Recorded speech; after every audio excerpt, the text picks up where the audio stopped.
ఒకప్పుడు పచ్చటి పొలాలు, సంతోషంతో నిండిన పల్లె. ఇప్పుడు ఎండిపోయిన నేలలతో నిశ్శబ్దంగా మారింది. కాని ఆ పల్లెలో అరుణ్ మాత్రం తన నమ్మకం కోల్పోలేదు. అరుణ్ ప్రతిరోజు పొలంలో పనిచేసేవాడు. తల్లి, తండ్రిని చూసి ఇంకా కష్టపడి పనిచేయాలనిపించేది. కాని ఎంత శ్రమించినా పంటలు రాలేదు.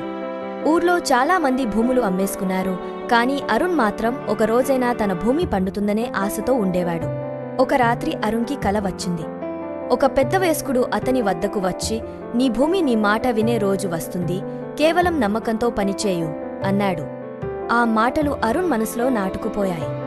మరునాడు ఉదయం అరుణ్ పాత లైబ్రరీకి వెళ్లాడు. అక్కడ పాత పుస్తకాలు చదివి నేల బలాన్ని తిరిగి తీసుకురావడానికి పద్ధతులు నేర్చుకున్నాడు. అతనికి తెలిసిన పద్ధతులను తన పొలంలో ప్రయత్నించటం ప్రారంభించాడు.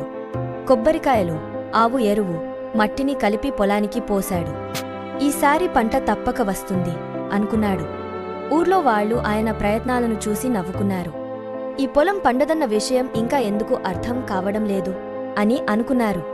కాని అరుణ్ ఆ మాటల్ని పట్టించుకోలేదు.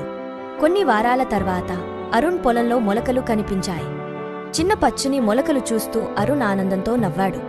మన శ్రమ ఎప్పుడూ విలువ చూపిస్తుంది అని అనుకున్నాడు. అతని విజయం చూసి ఒక పొరుగుని అధికారి అసూయతో అరుణ్ పంటను నాశనం చేయించాడు. పొలాన్ని చూసి అరుణ్ కన్నీళ్లు పెట్టుకున్నాడు. కాని ఆ సంఘటన అతన్ని ఇంకా బలంగా చేసింది. అరుణ్ ఊరి ప్రజలతో కలిసి పనిచేయమని కోరాడు. మన భూమి మన కష్టం తెలుసుకుంటుంది. అందరం కలిసి ప్రయత్నిస్తే భూమి మనకు తిరిగి పండ్లు ఇస్తుంది అని చెప్పాడు. కొన్ని నెలల శ్రమ తర్వాత అరుణ్ పొలాల్లో గోధుమ పంట పండింది. గాలి తాకే గింజలతో పొలం బంగారంగా కనిపించింది. మన భూమి మళ్లీ జీవం తీసుకుంది అని అరుణ్ ఆనందపడ్డాడు.